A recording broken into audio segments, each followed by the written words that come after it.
mbokk yi nuyu nañ leen dal leen ak jàmm ci seen émission wax sa xalaat tey li ñuy waxtaanee mooy lu jëm ci wàllu mercato ak dossier bi nga xamante moom mooy dossier bi ñu gën a suivre ci mercato yi ci saison yi yëpp weesu muy dossier Kalidou Koulibaly Mouhamed Lamine Diop nuyu naa la. fay naa la na fii di nuyu internautes yi donc comme ni nga ko waxee ñu ngi waxtaanee tey ci émission wax sa xalaat bi le dossier Kalidou Koulibaly.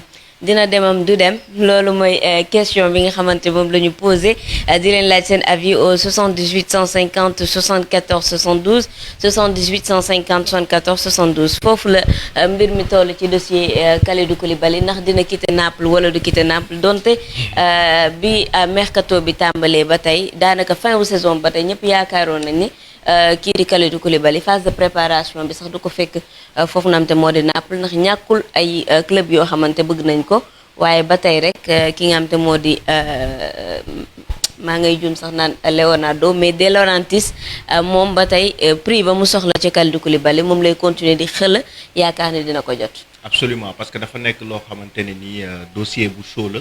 boo xam ne depuis début mercato bi wala avant sax ñu ngi ciy wax donc Kalidou Koulibaly il faut faire un petit rappel pour dire que ne depuis des années club yu mag yi ñu ngi koy topp. ren ki ci gën a fës nekk Manchester City. song nañu de donc voilà Manchester City moo ci gën a fës et que dossier bi tous les jours dañuy gis ne que déclaration yi am par rapport ak presse anglaise bi ak presse italienne bi dossier bu chaud la boo xamante ne nii. li ci des mooy accord bu ñu war a trouver vraiment entre les deux parties entre les deux clubs. bu dee kenn nekk na fi ñu jël ko allo. allo salaamaaleykum. allo. allo oui salaamaaleykum. maaleykum salaam sëñ bi. na ngeen def. ñu ngi fi. ñu leen di ziar bu baax di leen dégg di kontaan ci émission bi. delloo ziar bu baax merci beaucoup tur bi naka la. Cheikh Fall depuis Pikine Icotaf. Cheikh Fall depuis Pikine yaa ngi en direct ci émission bi. waaw ñu ngi leen di gërëm bu baax. bon si thème bi laa bëggoon wax si affaire transfert Kalidou Koulibaly. yow la ñuy déglu. Man de dama ci xaw a jeexal quoi parce que ça fait 3 saisons presque. ñetti saison. bon chaque année dañuy wax Kalidou Koulibaly day dem du dem. ba au final day resté. te nag ak fi mu toll nii moom dafa jot mu changer club. wax dëgg yàlla pour am yeneen yoo xam ne tey jii nii yeneen défi yu mu relever. ndax ñu ngi koy tudd ci meilleur défenseur yi mais nag ak Naples moom du mës a jël meilleur défenseur sax bu ñu ko mës a nominé du jël meilleur défenseur ndax ci mu nekk la bon moom nag man xaw ma quoi man maa ngi lire De Laurentiis seen président bi keroog mu ne day regretté su tax bañ ko fayee 100 millions d'euros jaayul Kalidou Koulibaly bon te bu ko teewaatee fii tamit day bàyyi ba carrière am jeex man je regrette vraiment ci loolu rek lay nekk regret lu mu koy gën di te valeur am di gën a wàññeeku. waaw kay te Koulibaly man dama xamul nag caractère am la xaw ma mais moom tam daf leen war a woon ni man dama bëgg a def am na joueur yoo xam ne dañuy def noonu bu jaree nga dem bras de fer ñu xam ne kii kat caaxaanul. mais Koulibaly Cheikh Koulibaly defoon na fi déclaration. ci weer yi lay passé.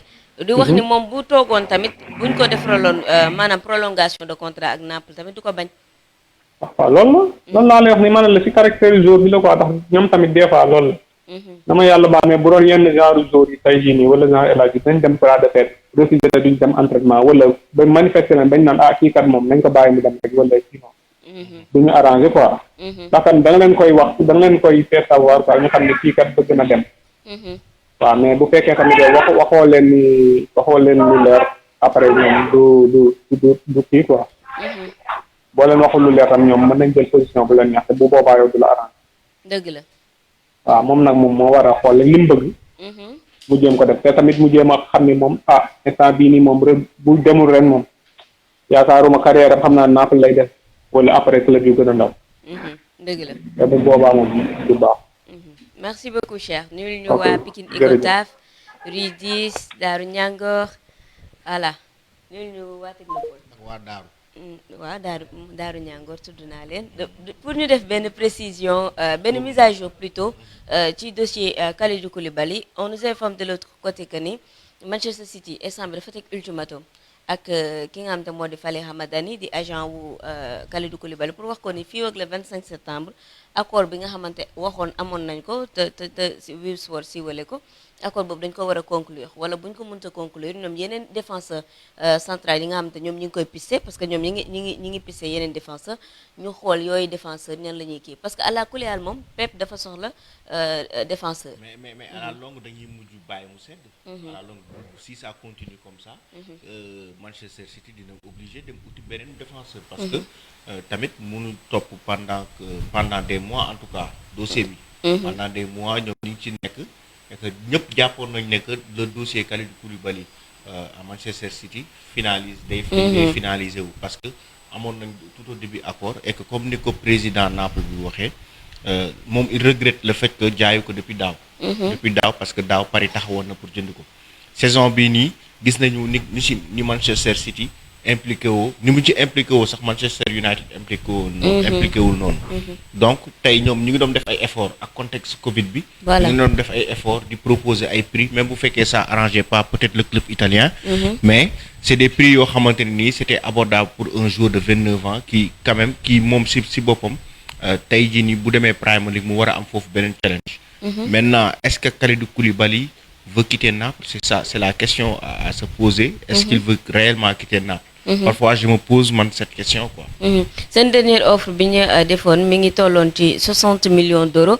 On nous dit aussi que ni Paris Saint-Germain def na offre bu bees 53 millions d'euros même si ce n'est pas officiel def na ko itam Paris tamit teggiwul tànkam ci Kalidou Koulibaly mais bon man destination boobu noonu pour man nekkul destination boo xamante dina mën a nekk en tout cas instant bi ni peut-être Paris instant bi buy arrondir les angles côté xaalisam faaw mu jaay ba pare doog a mën a dugalaat bien vrai que ni soxla nañ benn défenseur central comme que léegi Thiago dem na Marquinhos la ñuy yéegal lool te Tuchel ba tey xelam moom jugewul ci Marquinhos ñëw di ko jouer siisam donc boobu tamit option la mais tey li retardé dossier bi pour man bëgg-bëggu De Laurentiis jaay Kalidou Koulibaly 100 millions d'euros la woon parce que tey yow City bu ñëwee defaral la offre bam te 60 millions d'euros la nga naan yow yaa ngi toog xaaraat pour mu defaraatal la 20 millions d'euros loolu dafay xaw a metti comme ni nga ko waxee ci contexte bi nga xamante moom moo nekk instant bii nii Cheikh li mu wax nag fa laay tëjee peut-être raisonnement bi pour le moment pour dire que ni joueur bi ci boppam moom qu'est-ce qu'il veut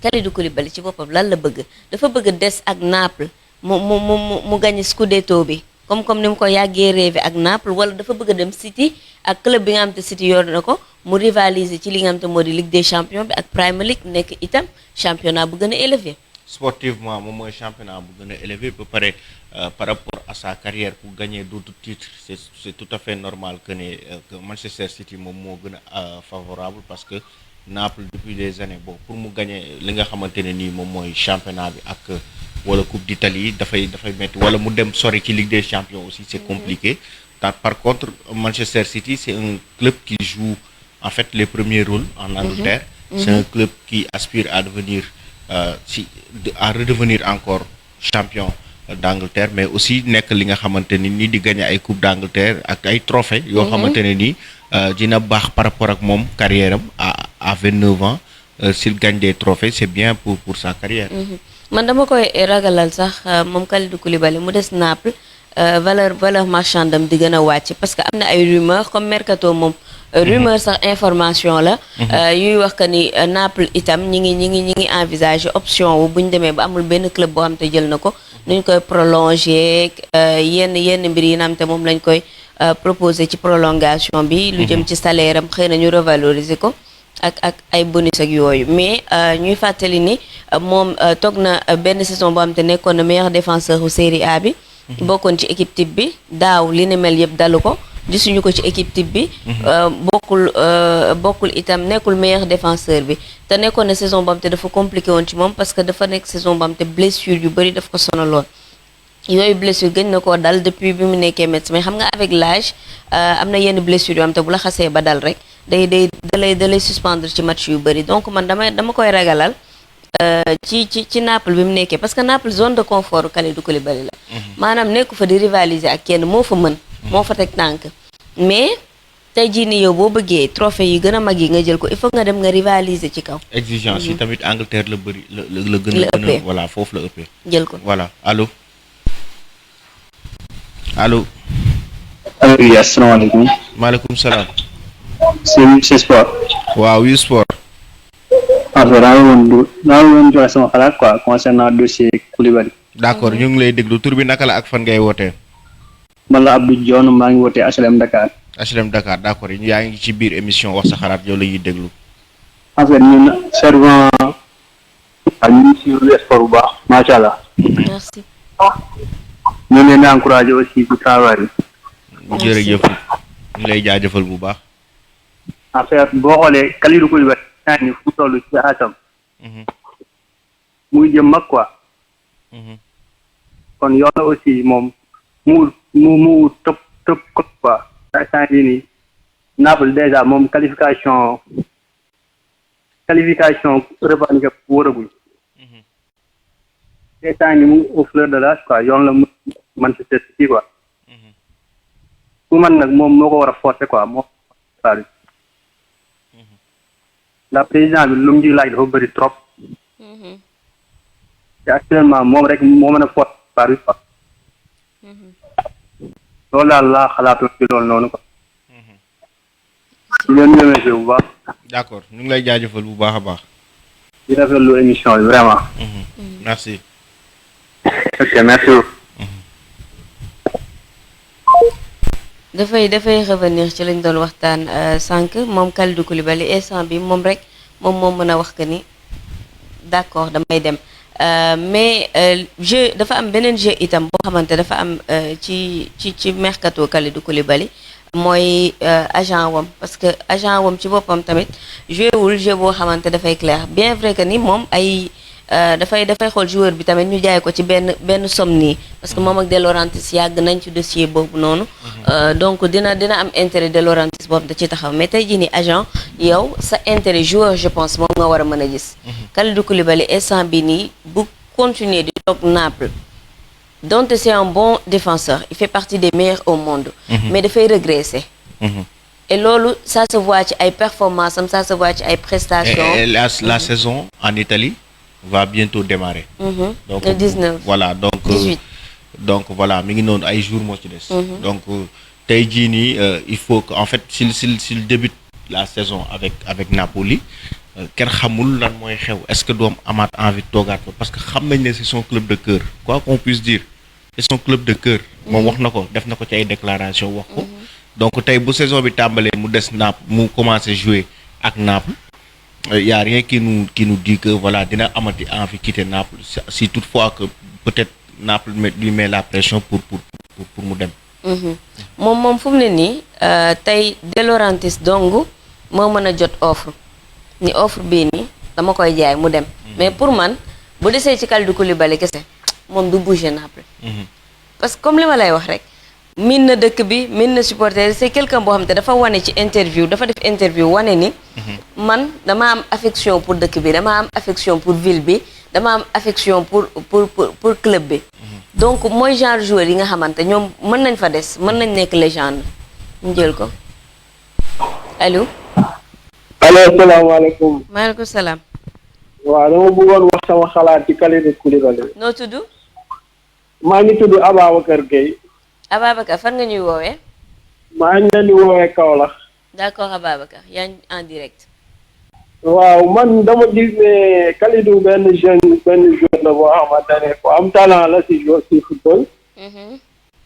donc am na loo xamante ne instant bi moo ko war mooy ci génn club boobu mu nekk dem seeti ailleurs foo xamante ne au moins di nga jouer yenn compétition européenne yi.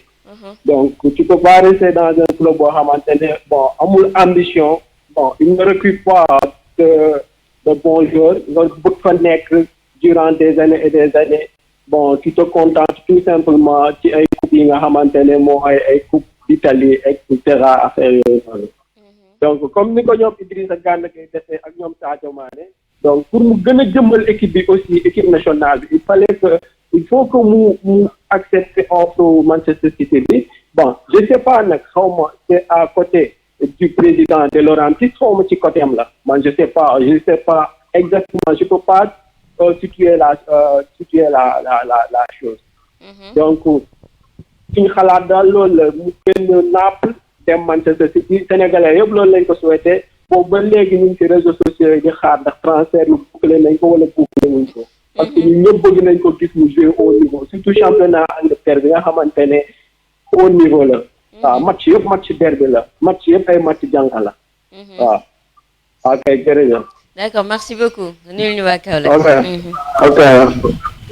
nee na boobu ba léegi ñi ngi xaar ci Facebook bi ñu gis accord bi ñu officialiser ko mais ñëpp moom la ñuy xaar parfois da ngay gis sur les commentaires de Wii Sport ñëpp di wax ni dossier bii nii dossier bu ñu lakkal la. dossier bi dañ cee sonn dañu commencé xaar bi dafa yàgg. donc xaar bi dafa yàgg mais mercato à tout moment lu nekk mën na ci xew. donc tey jii mën nañu ne à tout moment maanaam même dernier jour mercato bi sax signature mën na am. donc il faut pas que quand même ay fansam ak ñi koy suivre tamit war a décourager ci côté boobu. vas-y.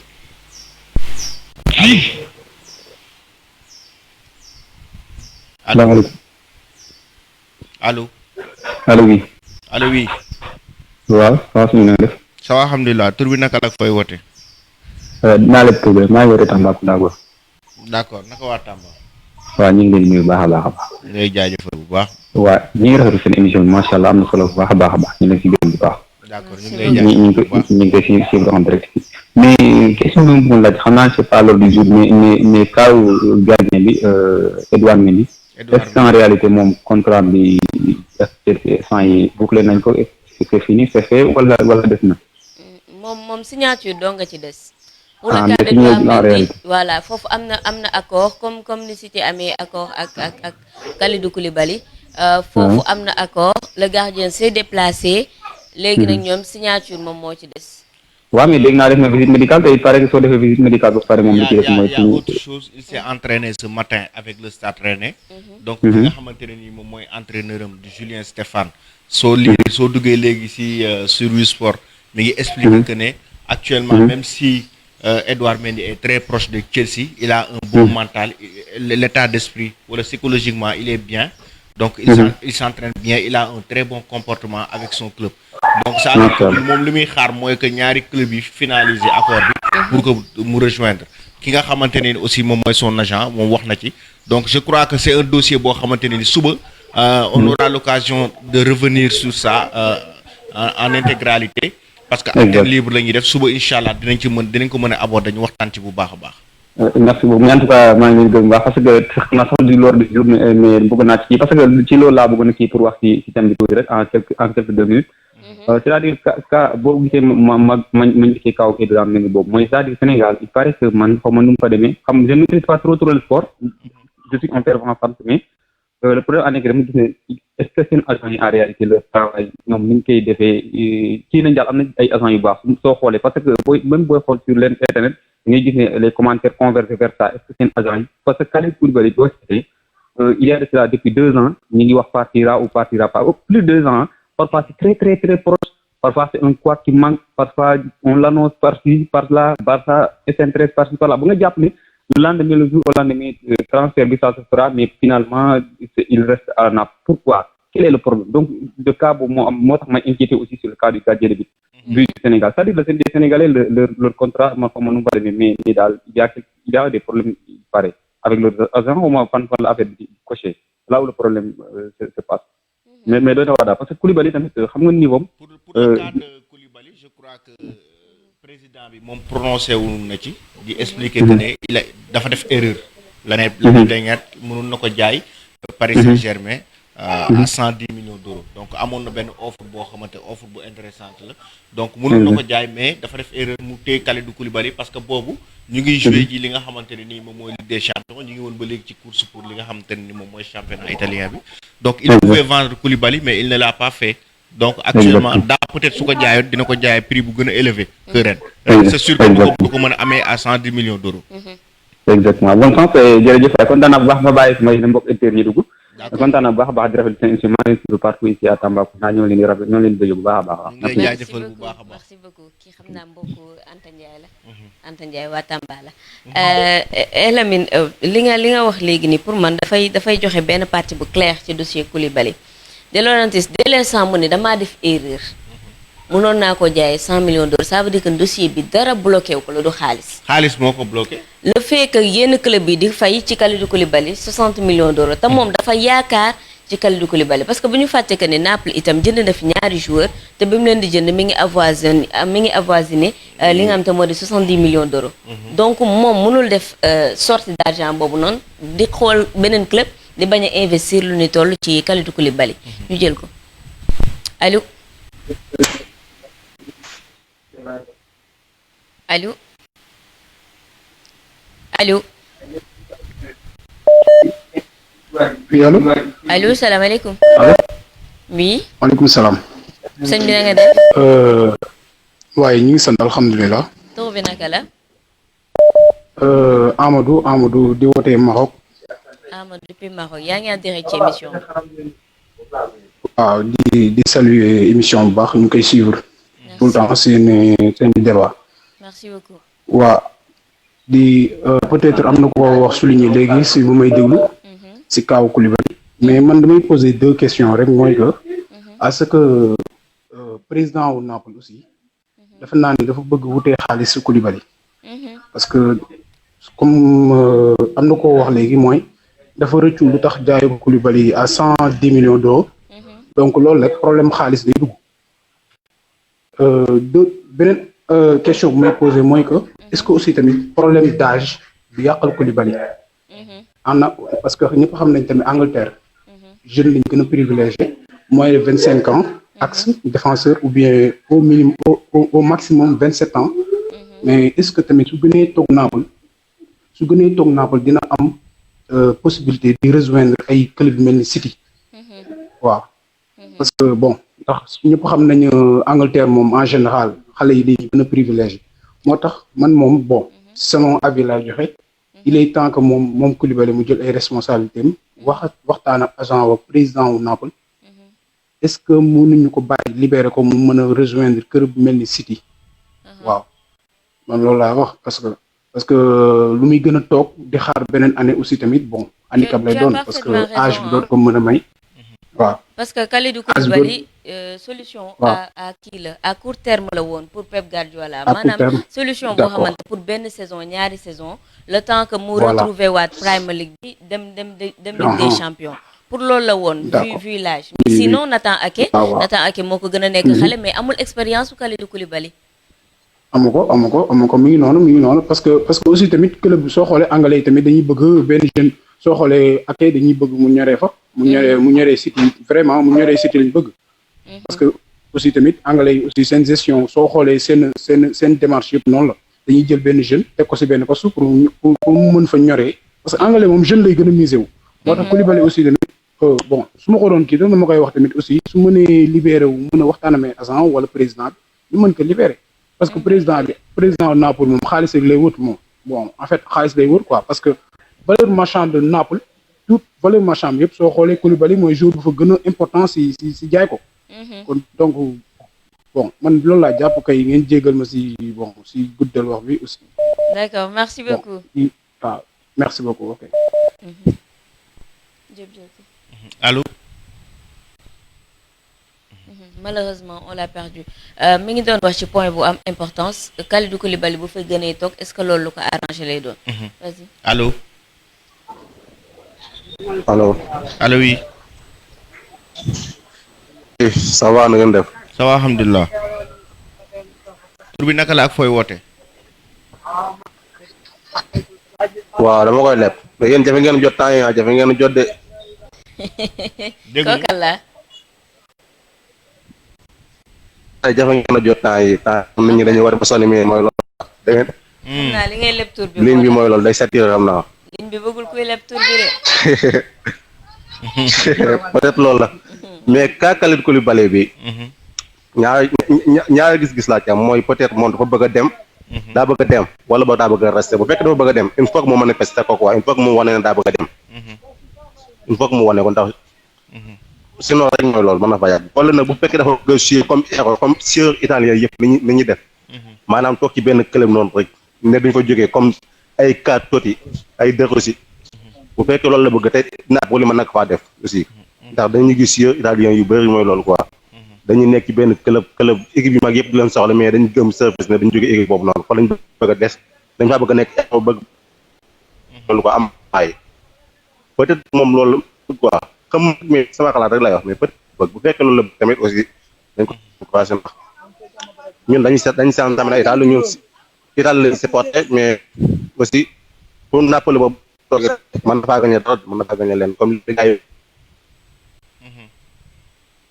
dafa bëgg a dem moom na fekk dafa bëgg dem moom c'est quoi na ko manifester gars yi bàyyi ko mu dem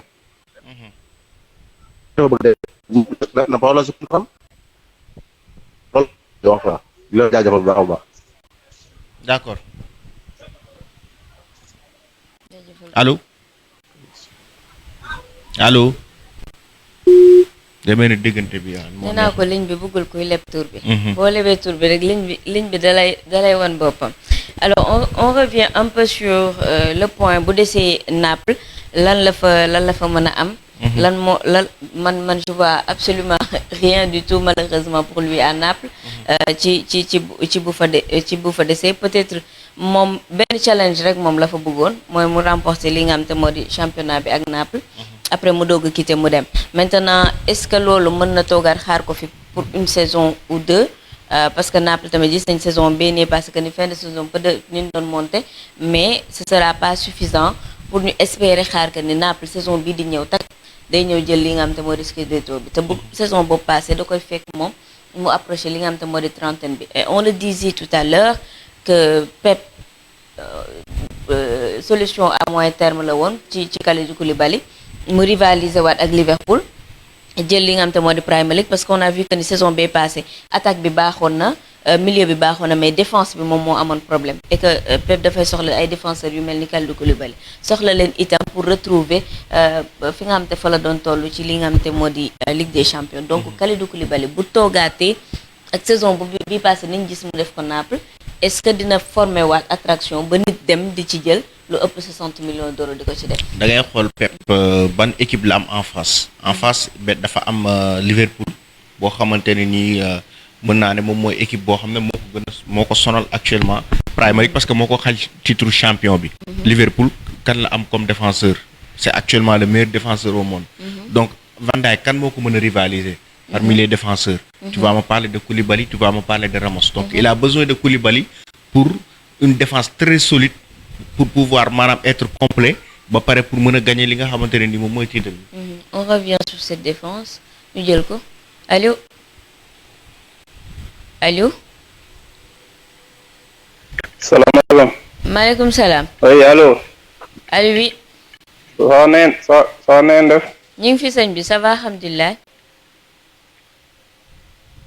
macha allah man la Amadou Balde di leen woowee depuis Kanel. Amadou Balde depuis Kanel yaa ngi ci jàmm. sant rek alhamdulilah macha allah. yàlla na sant yokk yow la ñuy déglu. waaw gis naa thème bi quoi mais maa ngi koy rafetlu. merci. waaw à propos de Koulibaly moom man fu mu nekk nii moom yaakaar naa Koulibaly si boppam moo bëggul dem. parce que bon boo xoolee tey jii nii instant bi nii fu mu toll ak Napoli moom man ñun je ne vois rien de comme intérêt bu muy toogee Napoli. parce que Napoli tey il n'est pas bien placé que ni club yi koy laaj quoi pour mën a jël yenn yi war a bokk ci palmarès yu gën a rafet. te footballeur boo fi gis am na fi ngay toll rek da ngay bëgg a palmarès boo xamante ni bon tey moom dinañ la mën a citer si yu bëree quoi. tey jii Napoli ak yeneen inférieur ba peut-être que ni tey ñi koy laaj entre Paris Saint-Germain ak Manchester City. mu dem fa moo koy gën a amal palmarès bu rafet que ni bon tey mu toog Napoli. parce que gis nañu Manchester City xam nañu ko xam football ku nekk boo xoolee tey programme Manchester City c'est de la Ligue des Champions. te toll nañu jamono boo xamante ne instant yii nii boo moytuwulee d'ici quelques années dinañ fa toog ñoom ak Paris Saint-Germain. dëgg la kon tey buñ koy laaj moom xam naa instant yii nii moom comme que des fois tamit club bi dañuy am benn élément boo xamante ne day bokk ci biir club bi. te Kalidou dafa am chance boo xamante ni bu mu duggee Napoli boobu ba léegi ñëpp a ko bëgg parce que président bi da ko bëgg entraîneur bi fi jógee tamit bon Ancelotti moo ko gënoon a bëgg ak ñeneen. mais loolu moom bu ko xoolee tamit bu xoolee yooyu noonu. loolu bon man je pense que ne amul benn sens mu taxaw day di ko xool moom gars yi bu ñu ñëwee proposé bu fekkente ni gars yi bëgguñu dem na def ni joueurs yi def yëpp na riposté gars yi bàyyi ko jox ko accord mu génne dem xooli ji leneen parce que taxawoon na fa ñu ngi doon football Ligue des Champions tey dem na ba footballatul Ligue des Champions tey am na suñu moromam yu bëri yoo xamante ni moom fu mu toll ak état bu mu nekk tey dafa war a jóge foofu noonu balaa muy wàcce boppam parce que bon aussi tamit footballeurs yi des fois dinañ fa ñàkk loo xamante ni war nañ ko ñàkk de parce que fi ngay toll sa moment ngay def lu rafet gars yëpp apprécier gis la buñ leen demal nga bañ a dem di nga def un mauvaise saison bon gars yi la doon xool ñu bañ laa xoolaat nga mën a nekk taxawaat defaat beneen projet d'accord man si sama xalaat bu gàtt quoi noonu la bon man si sama xalaat bu gàtt bu fekkoon sama kii dafa war a dem signé ji feneen dem tante ji sans quoi bien vrai que ni xaalis neex na même bu fekkente ne moom lu muy am Napoli moo gën a parce que bien vrai que Napoli tamit lu mu koy fay bëri na quoi bëri na trop am na fa kii quoi vraiment respect bi tamit am na ko fa mais na xool palmarès aussi quoi comme yeneen morom am genre Sadio Mané affaire yooyu noonu quoi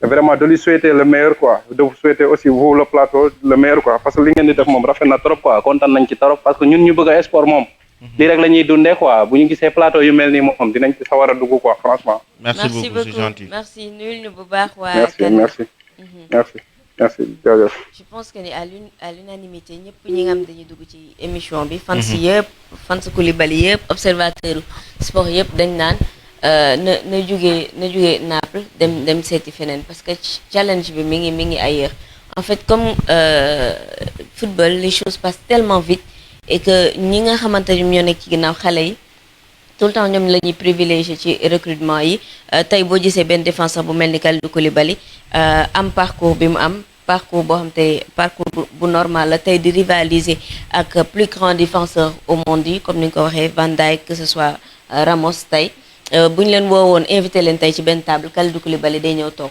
mais c'est le moment aussi pour nga jël ay trophées comme ñoom nañ ko jëlee jël ko allo oui salaamaaleykum sax wooteegul de démb doonam jooy fii te wooteegul allo Camara Ndiaye allo oui salaamaaleykum sëñ bi na nga def waa maa ngi ziar alhamdulilah Camara Ndiaye foofu noonu Nafi yow bàyyi sànni xeer yi vraiment Nafi de démb moo doom jooy fii nii ngeen ànd yéen ñaar di jooy non li ñu yëg ci xol la rek xam nga am lu la metti nga jàkkaarloog moom te mënoo ko faj jooy nag Khalil enregistré na ko nga yàlla na avancé wu maa ngi ziar ñëpp di nuyu Nafi delloo ziar waaw en fait maa ngi dégg mbokk internet yëpp a ngi ciy wax Kalilou xam nga kam moo bëggul mu dem président Naples moo bëggul mu dem Kalilou ci boppam c'est vrai am na ay temps waxoon na Naples il sent bien là-bas këram mais Kalilou bañ ko waxee kii nu mu tudd bañ ko waxee waxu transfert bañ waxee ay waxu Paris Saint-Germain lan la tontu woon foofu dafa wax du dem sax Paris Saint-Germain waaw loolu bokk na ci mais lu tax waaw léegi lu tax léegi tey ñu ne City te waxu deful benn communication comme quoi que du dem Manchester City ça veut dire qu'il a envie d'y aller le problème c'est le gars là comment dire nu mu tudd président bi moo bëgg lekk xaalis ci biir ci kaw Kalidou Koulibaly c'est juste ça te moom dafa war a xam benn affaire ci corona lañ jógee club yi bëri Barça mi ngi nii bëgg na jënd ay joueurs mais il n'a pas les moyens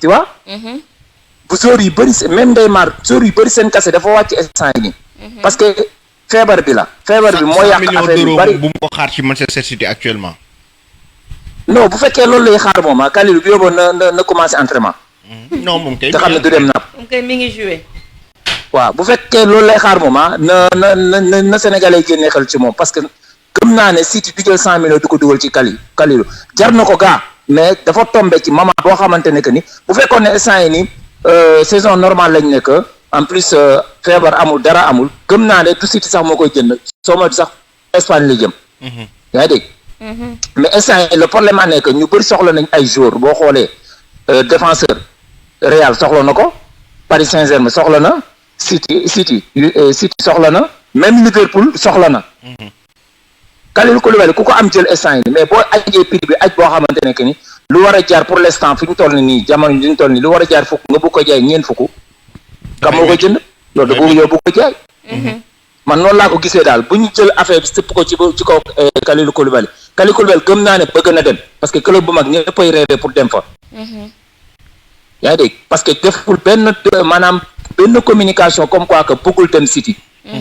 kon ça veut dire que le faute c'est pas Kalidou parce que joueur aussi boo signé contrat da nga war a respecter sa contrat du da nga signé contrat rek sa contrat jeexul nga ne da ngay dem. donc noonu de. non li ngay wax ni li koy firndeel mooy président bi ci boppam sax nee na man je ne vais pas bazarder mes joueurs loolu dafa def déclaration ci début saison bi wax ko clairement ni moom du bazarder ay joueurs am teg ci ni bi muy jënd Victor Osimhen dafa dépensé xaalis kenn wàññilu ko ndax Covid 19 rek dara looloo tax moom it du gaaw a wàññi. mais moom mun na wax ñaata la jënd Kalidou. waaw waxu ko moom mun na wax ñaata la jënd Kalidou Koulibaly na ko wax. na wax ñaata la ko jëndee ak Kalidou lan la ko andil. xam nga daa am yoo xamante ne que ni bañ a jaay la du question lii yëpp ay waxu xam nga rafetal wax. di la na mais man daaw wax na ko ne daaw moom pourtant daaw wax na ko daaw nee na carrément que ne Ligue des champions bi moo taxoon jaay ko ki nga xamante ne nii moom mooy Paris Saint-Germain mais bëggoon na ko jaay. Paris Saint-Germain fayoon na ko waaw. moom dina jaay mais xam nga problème bi. 100 et quelque xaw ma est-ce que du 120 millions xaw ma. 110 millions d'euros. moom dina jaay de. voilà 110 ak bonus su ma juumul. waaw. loolu la proposé woon mu refusé. voilà mais mu refusé ko après Kalidou aussi su ma juumul def na benn kii comme quoi que bëggul ñoo Paris su ma juumul. c'est que c'est que xaw ma c'est vrai ou c'est pas vrai. mais voilà. mais li wóor te wóor. Koulibaly jënd na appartement Paris. non je crois que Paris fait partie quand même des clubs yi nga xam ne moom bëgg na fa jouer. Kalidou Koulibaly il a sa famille à Paris. En France en fait. c'est parisien. non français la moom français la. waaw mi ngi dëkk fële nu mu tudd ci dëkk tukulóor ya xam nga mais nag kii nu mu tudd Alamine. waaw. naa la jox benn anecdote bu gàtt gis nga France nag nu muy rëy.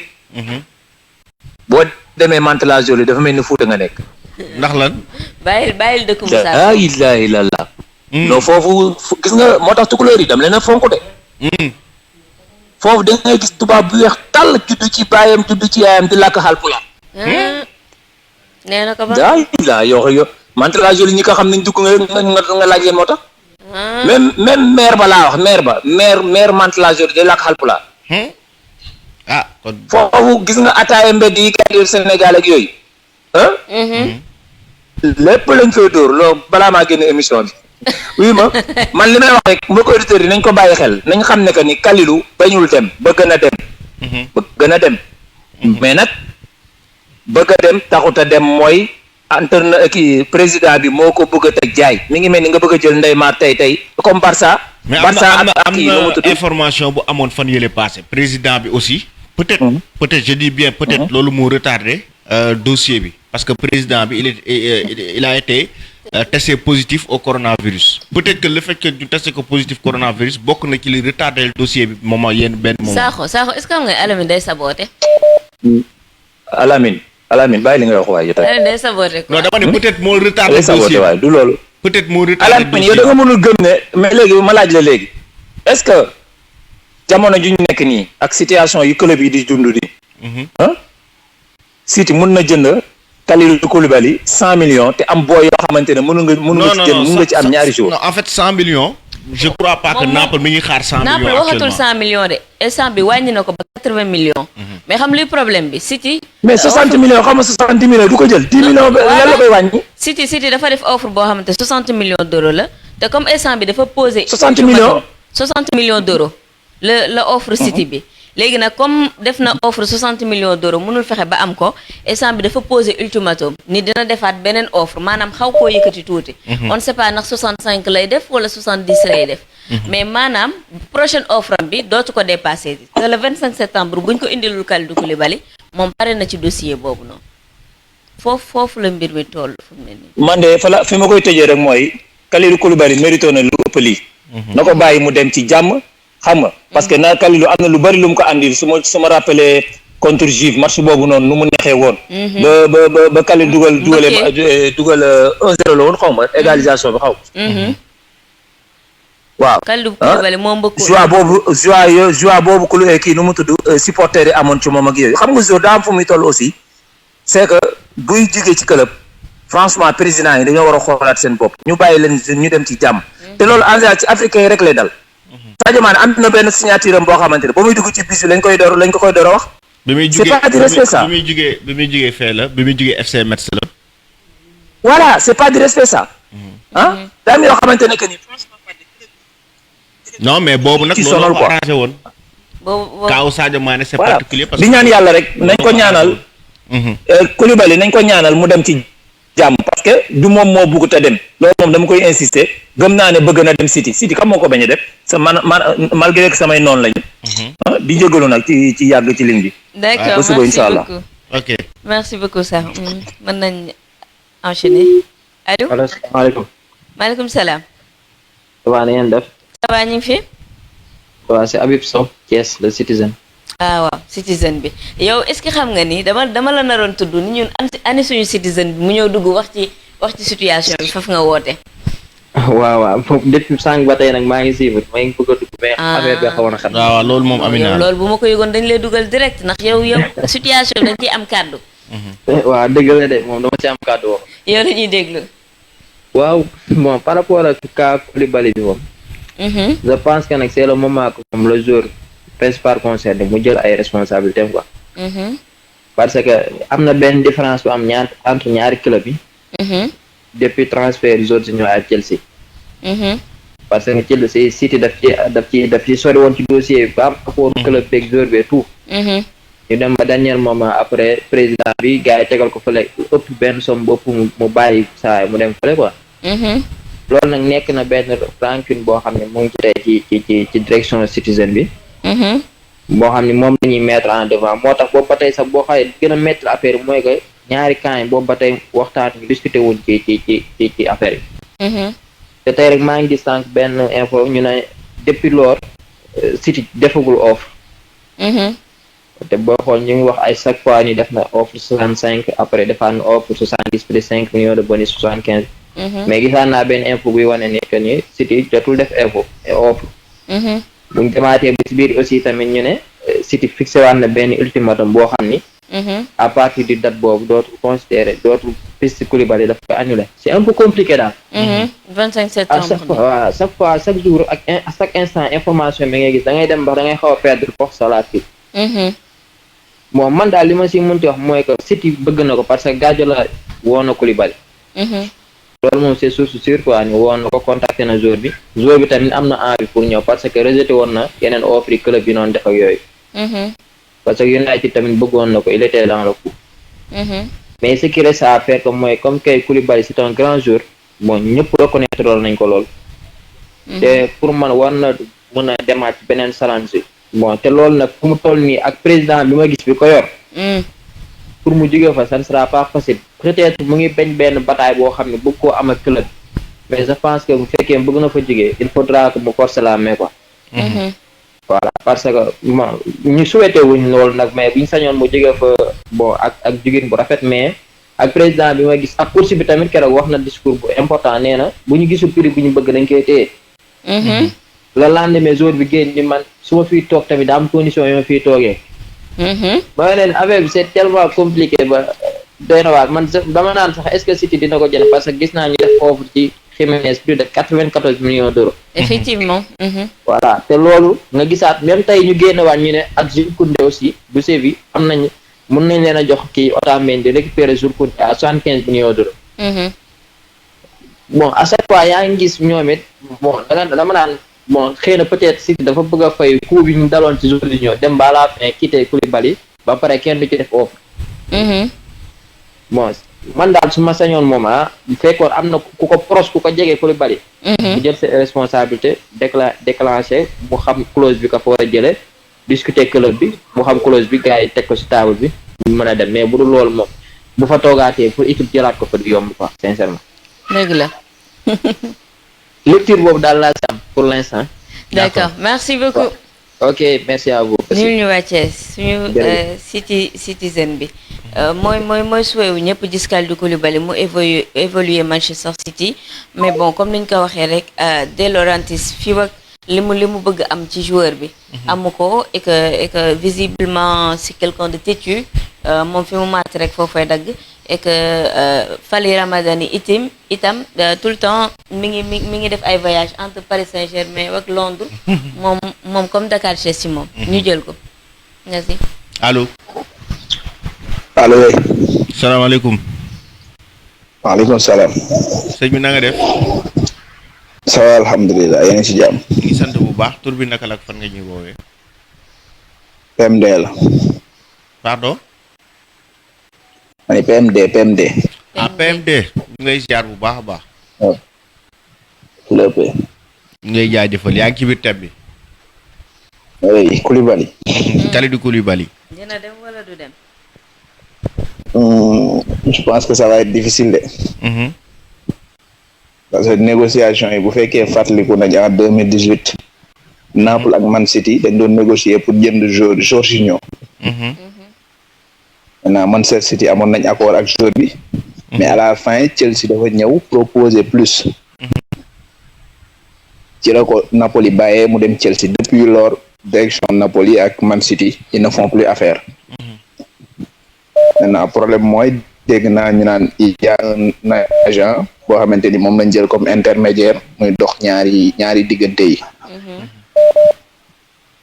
Je pense que loolu moo waral affaire yi yeex moo tax contrat bi ba tey amaguñ ci lu leen leer vu que c'est fait de façon entre benn intermédiaire moo leen di boole pour ñu am accord day xaw a jafe surtout que ñaari direction yi comme ni ma ko waxee sànq jiboowuñ duñ wax. Donc je pense que loolu moo waral affaire yi yeex et aussi maa ngi dégg fan yee ñu naan Manchester City s'intéresse à Jiménez mooy joueur yi Atlético bi. Il paraît que formulé nañ offre bu plus de 70 millions d'euros mais Atlético ils ont dit que ni pour mu dem foog ñu fay clause libératoire am 120 millions d'euros. Et loolu je pense que c'est pour cette saison day nekk loo xam dafay impossible donc Man City loolu leen Atlético wax mën na tax ñu delluwaat ci Koulibaly même si Koulibaly bëgg na dem bëggul dem mais je pense que pour mu jugee Napoli il va falloir que moom mu teg pression président bi ça c'est sûr. Parce que club am na fooy toll am na gëdd boo fay am gars yi duñ bëgg nga dem parce que Koulibaly boo xoolee SB en termes de leader ci équipe Naples ci kalam moom mooy tax en fait échéance yi nga xamante ne ni Naples dafa nekk ci kalam muy championnat bi nekk Ligue des champions ak yeneen compétition yi daal. Ouais et boo xoolee genre Napoli man je pense que ni buñ perdre Koulibaly ça va être un gros coup dans la tête parce que booy bi ñu bëggoon mu remplacer ko mooy Gabriel. Arsenal jënd na ko. Donc problème bi mooy kuy remplacer Koulibaly te munu mercato bi boo xoolee léegi mu jeex léegi mois d'octobre bi ñëw. Donc je me dis que ni pour mu dem il va falloir que lui il se met à dos le club te loolu yaakaaruma ni Koulibaly na ko def parce que il est aimé là-bas. Donc je me dis que ni vu ak circonstances yëpp pour man ça va être très peu probable moom mu dem City ama loolu laa jàpp. Et City ils ont recruté tamit benn défenseur gaucher parce que imagine nga am Laporte. Défenseur gaucher la nga recruter Nathan Ake défenseur gaucher la pour plus de 40 millions d'euros. Donc jënd Koulibaly est-ce que ça devient une priorité loolu yooyu xam nga question yëpp da ciy dem bu fekkoon ins bi recruter wuñ kenn mais avoir 3 défenseurs gauchers dans ces défenseurs ne sont pas au même niveau que Koulibaly aussi parce que Koulibaly mën nañ wax que ne c'est on peut le comparer à Van Dijk comme je l'ai dit tantôt aux grands défenseurs yi nga xamante ne ñoo nekk ci àdduna bi actuellement donc est-ce que Koulibaly du gën a nekk avantage ci Naples ci City par contre par rapport ak ñeneen ñi nga xamante ne nii si nañ leen léegi. waaw foofu dama ciy ànd ak yow Koulibaly foofu bu demoon City il sera le patron. Il sera le patron c'est sûr niveau Van Dijk nga koy teg niveau Ramos nga koy teg ay Thiago Silva niveau boobu la quoi. Mais problème bi mooy comme ni ma la ko waxee rek mooy ñaari direction yi. Ils s'entendent pas bien duñ wax. Le manque de communication pour. y a moom le président Naples bi wax mu ne y a un manque de communication entre la direction de Naples et la direction de Manchester City parce que il paraît que il a évoqué que y a eu un transfert raté il y a de cela 2 ans je crois moom laa doon wax ni sànq mooy transfert boobu laa doon wax sànq mooy Jorginho. Guardiola da ko bëggoon. allo. ma ni Guardiola dafa bëggoon Jorginho ba waxtaan ak joueur bi ba am accord ak Naples ba ñëpp di Jorginho day dem City. Chelsea ñëw proposer plus d'argent. saa waay bàyyi ko mu dem Chelsea. depuis boobu ñaari club yi mooy loolu communication amatul ca pour nga jënd joueur foog communication am entre deux clubs intermédiaire affaire yi day yeex li ñu war a def ci 1 mois li ñu war a def ci 1 semaine mën nañ ko def ci 1 mois bu intermédiaire amee. Mais c'est là où le rôle de l'agent doit être décisif. C'est là où déplacement au Fale Ramadani yu bëri yi me trouver que ni ce n'est pas avantageux pour Kalidou Koulibaly. Parce que moom instant bii nii comme ñaari club bi duñu wax moom mooy nekk intermédiaire bi par la force di doxal ñaari club bi mais finalement il bosse pour les deux clubs et ne bosse pas pour l'intérêt de son joueur parce que warul nangu quand même Kalidou Koulibaly di nekk ci impasse bu toll nii bien vrai que ne ni à 50% mënu ci lu bëri. oui mën nañu wax ni mënoon na gën a dem ci côté camp Koulibaly pour jàppale ko. Mais boy jàppale nit aussi est-ce que Koulibaly il a déjà dit au président je veux partir est-ce que Koulibaly wax na lool. Moi si on me posait la question Kalidou Koulibaly partira ou partira pas, moi je vais dire simplement partira pas. Parce que partira pas pourquoi? Parce que somme bi ci Naples di laajte jotu ko muy 80 millions d'euros yi mu bëgg jotu ko ci et que le joueur lui-même buñ ko fi prolonger woon revaloriser contrat wam dolil ko ay bonus day toog parce que moom loolu la bëgg wax na ko. maa yow on se retrouve là-bas man je me dis que ni il va pas partir. Déjà li nga wax léegi somme bi. Problème mu entre deux directions yi. Et aussi parce que Koulibaly mooy nu ma la ko mën a expliquer genre il s'est acclimaté à la vie napolitaine. bëgg na Naples et aussi les fans napolitains aiment Kalidou Koulibaly leader la fa. am na interview bu ñuy dégg sax moom mu naan même s'il avait un contrat à vie à Naples loolu ça lui pose pas de problème. ça lui dérange vraiment ba mu waxee loolu de ci la lépp farankolaay. ba mu ko waxee man laa pare ci ay waxi Koulibaly day demam du dem. je me suis dit que le gars là il va jamais aller dire au président fais un effort diminue le prix je veux partir te des fois pour nga dem foog nga dem ci président yi ni leen foofu par exemple je vous donne le cas Kai Havertz bi Chelsea jënd fan yi. Bayern Leverkusen il voulait 100 millions d'euros. 100 millions. Kai Havertz il voulait partir mais Chelsea bëggu ci woon a def 100 millions d'euros. mais Kai Havertz lu mu def il est parti dem wax ak coach am wax ak président que il veut partir que dirigeant yi ñoom qu'il fasse un effort. maintenant yow imagine nga am benn joueur boo xamante ni il peut te rapporter 70 millions d'euros moom mu ñëw ni la man dama bëgg a dem ça veut dire que il a la tête ailleurs. donc t'as intérêt nga bàyyi ko nga am ci une grosse somme pourquoi pas avec somme boobu nga recruter 2 jeunes promoteurs parce que comme ni ma la ko waxee Naples mën naa la wax ni ils vont pas lutter pour le titre même bu fa Koulibaly nekkee il y a la Juve au-dessus qui est au-dessus il y a l'Inter qui est au-dessus la qui est au-dessus donc Naples ils vont pas lutter pour le titre. Ouais, carrément. Pourquoi? Je me dis que ni bu demoon au moins ni ko je veux partir je veux gagner des trophées parce que Koulibaly quoi qu'on puisse dire bu demoon City il peut remporter la Ligue des Champions il peut remporter la Premier League. Donc avec tout ce qu'il a fait pour la Napoli yaakaar naa ni président bi du ko xañ loolu. dëgg la. Donc je me dis que ni man tout repose sur Kalidou Koulibaly la prise de parole de Kalidou Koulibaly elle va être importante pour quitter Naples. Absolument. Tant que deful loolu le président il va se dire que j'ai l'un des meilleurs défenseurs au monde actuellement. Harry Maguire il a coûté combien à Man United 80 millions d'euros. Donc man yor naa joueur boo xamante ni il est largement plus fort que Maguire donc dama ciy xaar minimum 80 loolu. président bi noonu lay doxee rek. En fait c'est logique quand même c'est logique. Mais surtout qu'il faut contextualiser rek tey jii nii peut-être nous sommes ci période du mercato boo xam ne dafa tombé Covid. avec cette crise sanitaire c'est tout à fait normal que prix bi wàcc en fait. Oui. Mais bon, on verra ce qui va se passer. Vu que dans 2 semaines, mercato bi jeex 2 semaines lu ne xaj na ci peut-être que City peut-être que City nañ xaar City moom je me dis que ni buñ footballee championnat ils vont jouer avec Wolverhampton lundi.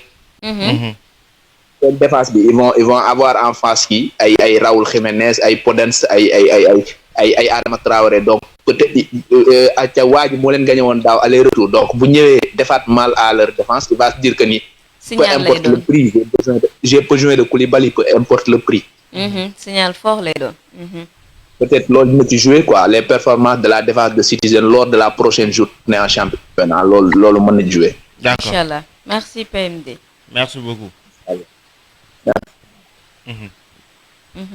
ñu jël kenn mu nekk dernier interview. Allo. retour bi ñu lay dégg. allo waaw sëñ bi boo mënee wàññi retour bi ñu mën la dégg. allo. ma ne boo mënee wàññi retour bi ñu mën la dégg. ah ok waaw d'accord. allo. allo. allo oui.